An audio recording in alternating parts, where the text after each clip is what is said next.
What's up, guys? Just wanted to give you a quick sort of overview report of how YCS Philly went this past weekend. I went with a couple of friends of mine, and I did play the Umbrals deck that you guys might have seen on the channel. I'm not going to do a deck list since I've already done one. I will put the link in the description so you guys can check out that video if you are interested in building the deck or playing it. I had a lot of fun with the deck. I always do.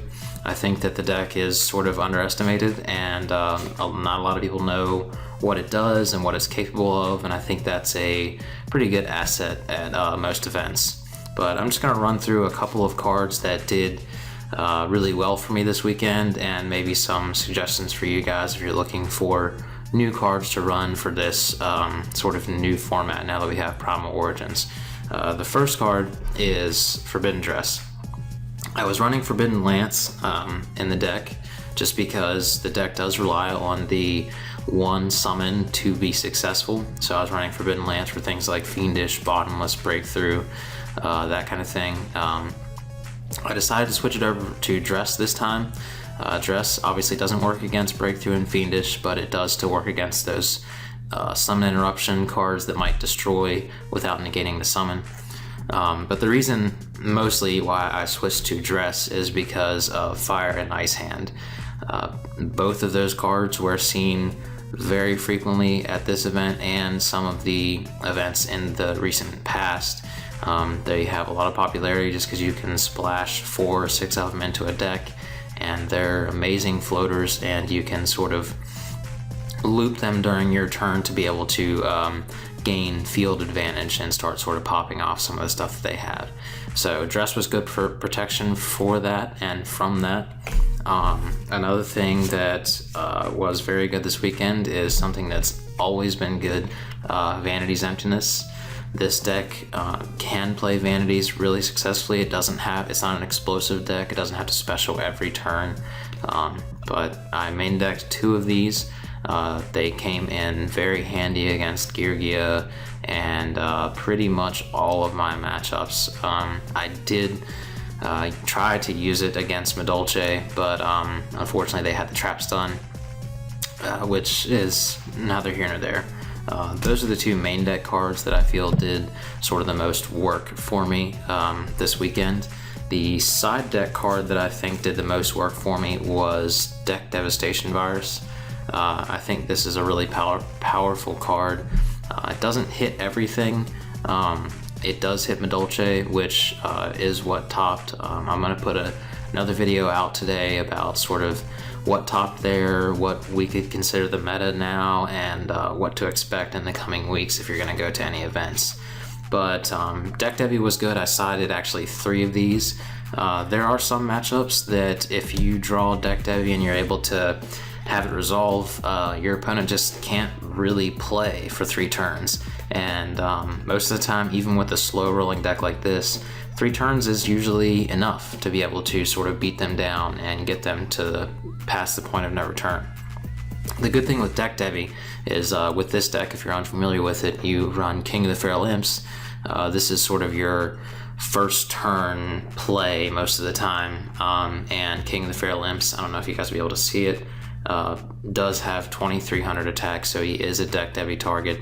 I wasn't siding Eradicator, even though I do make Key Beetle. I think that Eradicator is good, but it being a one of makes it difficult for me to side, and I actually cut Master Key Beetle down to 1 for this event because the Key Beetle safe zone lock is sort of irrelevant with Angeli and Medolce's being popular. So being your first turn play and usually the thing you go into anyways, it's great. You can Deck Devi it away. Also, Key Beetle is also a Deck Devi target, but mostly the interaction with Key Beetle and Vanities this weekend was what was really good. I got matched up round 1 against a Dragon Roller player, and game 2, I 2-0'd him. Game 2, I was able to get out Key Beetle Emptiness, and there isn't really an out in that deck to that. I also managed to get Key Beetle on safe zone as well, so I just had him completely locked out of the game. There wasn't really anything that he could do, and it ended up winning me that match. Also, another card to mention with vanities is Stardust Spark Dragon. In some occasions, it's actually better than Key Beetle vanities, because with Spark Dragon, you can still protect vanities during your opponent's turn to keep them from making a big push.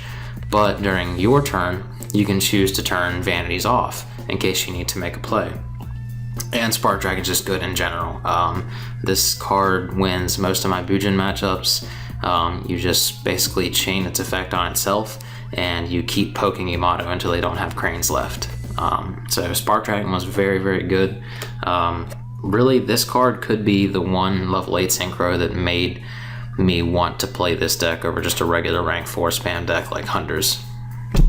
So those are some of the cards that I played that I thought did well for me. Some cool things that happened: I was able to get this mat. I got a nice Attack on Titan mat. I was able to find a guy that had these cool anime deck boxes with Attack on Titan, Levi. I really enjoy the show. I'm looking forward to season 2 whenever it decides to come out. But that was cool for me. I have a mat that I play with pretty frequently anyways, but it's always nice to have something cool to show off and, you know, be able to sit down and have somebody compliment you on. But the day overall was pretty fun. Didn't make it to day 2. I went X3. My third loss was to Madolce. It was my only 2-0 loss. He had Trapstun Angeli, and there really wasn't anything that my deck can do about that.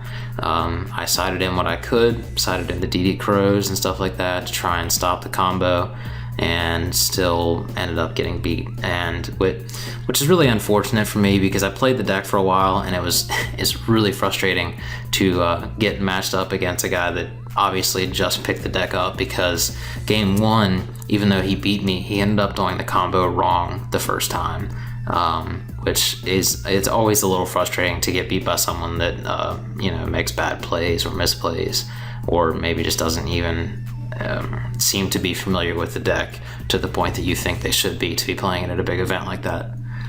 But all whining aside, I had fun. My other losses were to Gravekeepers and Girgia. Played 2 Girgia out of 9 rounds. I beat 1 and lost to the other one.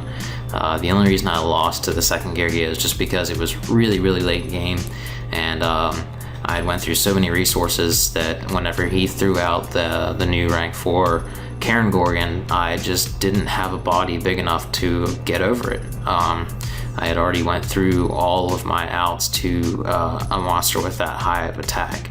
So unfortunately, I took Heartland Draco out of the deck before the event, which sort of came back to bite me. I was able to get that Girgia player down to 800 life in the last game, and having Heartland Draco would have sealed the deal for me. But it is what it is. Sometimes you make changes to your decks excuse me, that end up being not so good.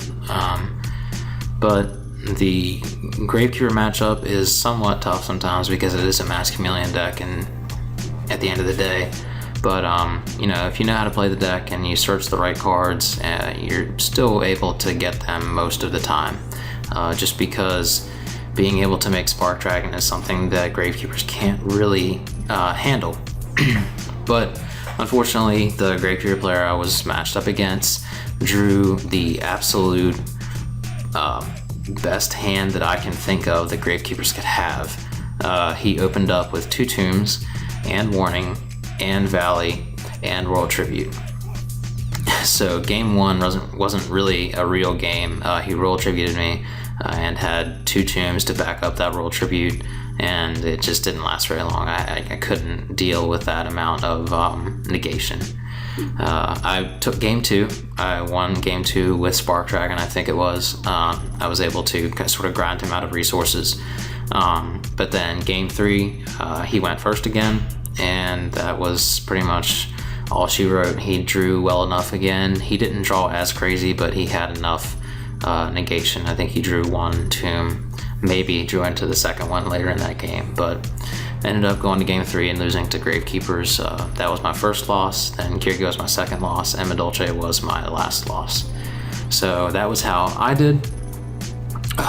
My good friend that I went with actually made it, was X2 to round 9 and was pretty high up. He was at table 30, I believe, and he was playing Consular Artifacts, which him and I have been looking at in the past couple weeks or so, once Artifacts were bound to be coming out this past weekend, and he did really well with it. I think he had a good time. He got some pretty decent matchups, and really the only reason that he lost his last round was because he went 3 games without seeing a single artifact card, which is odd because he was playing more than just the Sanctum and the Moral Text. He was playing Scythe and Bageltech and Movement, and he just didn't see any of it any 3 games, which, it's Yu-Gi-Oh! It's luck based at the end of the day, and sometimes that happens. But unfortunately, he did get knocked out of the tournament round 9 on day 1. But we both had a pretty decent time. We were able to meet some cool people and, get some playtesting in with the decks that we were running, and had some fun doing that. I think he got a lot of experience with the deck and, made some positive changes with it. So in the near future, we might have a deck list of that deck if you guys are interested in Consular Artifacts, and maybe some playtesting so you can see the deck in action. But the only other thing that I want to talk to you guys about is during the YCS Philly event, I was able to meet MCole40. If you guys know him, he's a pretty big Yu-Gi tuber in the community, and it was nice to meet him in person and sort of hang out. And I ended up, if you guys have watched the altered art video of Sishunter on this channel, I'll put a link in the description in this video if you guys want to check it out. But that set of the Hunter family that I actually painted into different Pokemon themed things, he was really interested in, and I ended up trading it to him, and hopefully we'll see something from his channel in the near future, sort of showing those things off for you guys, because I wasn't able to get videos of the other ones.